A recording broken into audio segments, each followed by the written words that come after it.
வெற்றி மாநாடுக்கு கோவை புறநகர் வடக்கு மாவட்ட செயலாளர் வி ராஜ்குமார் அவர்கள் அழைக்கிறார்.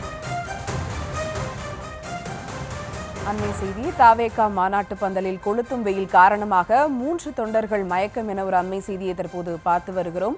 ஒரு பெண் மற்றும் 2 ஆண்கள் என 3 பேர் வெயிலின் தாக்கத்தால் மயக்கமடைந்திருப்பதாக ஒரு அண்மை செய்தியை தற்போது பார்த்து வருகிறோம். மேலும் விவரங்களோடு இணைகிறார் செய்தியாளர் வெங்கட்ரமணன்.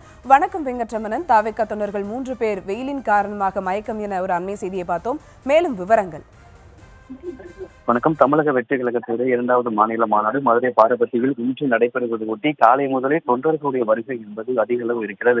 குறிப்பாக 8 மணி முதலே இந்த பாரபத்தி பகுதியில் கடும் வெயிலின் தாக்கம் காரணமாக இந்த மாநாட்டு திடல்ல இருக்கக்கூடிய அந்த இருக்கையில் அமர்ந்திருக்கக்கூடிய தொண்டர்கள் நாற்காலியையும் அங்கு அமைக்கப்பட்டிருக்கக்கூடிய அந்த கிரிநெட் அதை கிழித்து நிழலாக நிழலின் போட்டு அமர்ந்திருந்தார்கள். இந்த நிலையில தான் ஒரு பெண் உட்பட 2 இளைஞர்கள் அங்கு மயக்கமடைந்திருக்கிறார்கள்.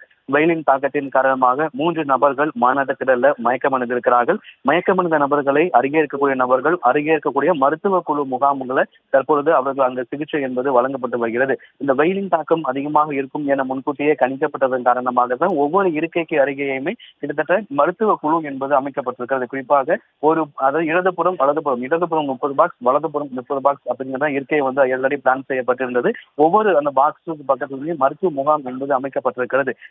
மதுரை பொறுத்த வரைக்கும் நேற்று தினமே 100 டிகிரிக்கு ஃபாரன்ஹீட்டுக்கு மேலாக வெப்பம் பதிவான நிலையில காலை 8 மணி முதலே அந்த இடத்துல வெயிலின் தாக்கம் அதிகமாக இருந்ததன் காரணமாக மாநாடு திடல்ல ஒரு பெண் உட்பட 2 இளைஞர்கள் மொத்தமாக 3 நபர்கள் மயக்கமடைந்திருக்கிறார்கள்.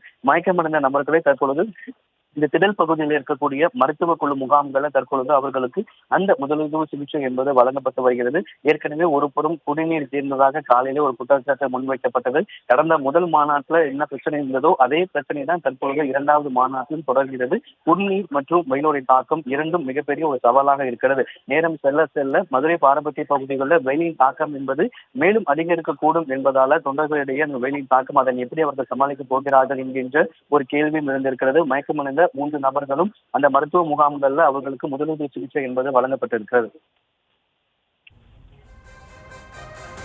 மேலும் விவரங்களுக்கு நன்றி வெங்கட்ரமணன்.